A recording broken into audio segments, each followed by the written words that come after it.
সবে তো শুরু হয়েছে। দেখুন না, গরু, কয়লা, বালি, পাথর, কি কেলেঙ্কারি হয়নি? পঞ্চায়েতের ধাপে ধাপে কেলেঙ্কারি, লুট, তো সবে শুরু হয়েছে। মানুষের যার যার ক্ষোভ ছিল একদিন, যারা বঞ্চিত হয়েছেন, অত্যাচারিত হয়েছেন, সবাই পুলিশের কাছে যান, কমপ্লেন করুন, বিচার পাবেন। দাদা, তৃণমূলের 2000 কোটি টাকা কার ঘরে যাবে বলে মনে হচ্ছে? আমাদের তো দরকার নেই টাকার। তাদের যারা টাকা কামিয়েছে, কে বলছে কার গার্লফ্রেন্ড টাকা নিয়ে চলে গেছে, কার জামাই টাকা নিয়ে চলে গেছে, এখন তারা বুঝবে হিসাব।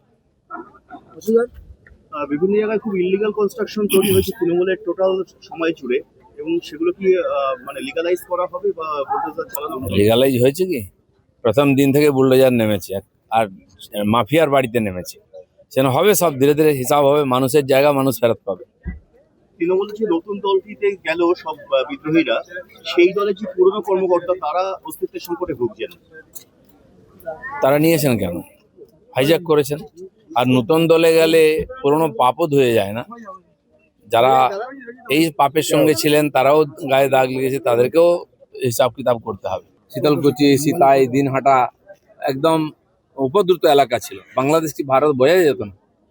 এবং তার তো দুর্নীতির হাত পাকা সেই বাবা মন্ত্রী থাকাকালীন, সার কেলেঙ্কারি থেকে। তো দুর্নীতি, হিংসা সবকিছুর চ্যাম্পিয়ন। এত বছর কি করে জেলের বাইরে থাকলো, এটাই চিন্তার বিষয়। ঠিক জায়গায় পৌঁছে গেছে। অন্নপূর্ণা যোজনা, আয়ুষ্মান ভারতের মতো নারী ও শিশু কল্যাণ সমাজ কল্যাণ দপ্তরের সব থেকে জনপ্রিয় প্রকল্প হচ্ছে কন্যাশ্রী, রূপশ্রী প্রকল্প, এবং এবার ঢালাও দেওয়া হবে না।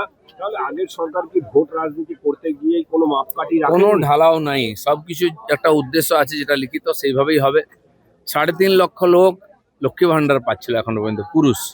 এই ধরনের সব জায়গায় নিজের লোকেদের খাইয়ে দেওয়ার চেষ্টা হয়, সরকারি টাকা লুট হয়েছে, কোনো উন্নয়ন হয়নি। তার যেমন হিসাব হবে, তার ইনকোয়ারি হবে, সঙ্গে সঙ্গে যোগ্য ব্যক্তিরা যাতে পায় তার চেষ্টাও হবে। ট্রাইব্যুনালে 24 লক্ষ নাম বিচারাধীন, গড়ে দিনে 20 থেকে 25টি নামের নিষ্পত্তি হচ্ছে। সব নিষ্পত্তি হচ্ছে তো আবার পুনরায় ভোট এসে যাবে মনে হয়। দেখা যায় যেভাবে জাস্টিসদের বাইরে থেকে নিয়ে এসে করিয়েছিল ইলেকশন কমিশন, আবার কোনো একটা অভিযান নিয়ে সেভাবেই করতে হবে, কারণ বহু লোক বিভিন্ন সেবা থেকে বঞ্চিত হয়ে যাবেন নাহলে। দাদা, যোগা দিবস হিসেবে যুব সমাজকে কি বার্তা দেবে? যোগে সবাই অংশগ্রহণ করুন। সুস্থ শরীর, সুস্থ মন, সুস্থ সমাজের জন্য যোগের প্রয়োজন আছে। আমাদের এই দেশেই 5000 বছর আগে মহর্ষি পতঞ্জলি দ্বারা যোগ পপুলার হয়েছিল, অভ্যাস হয়েছিল। আজকে সারা দুনিয়া গ্রহণ করেছে, 200টা দেশে যোগ হচ্ছে।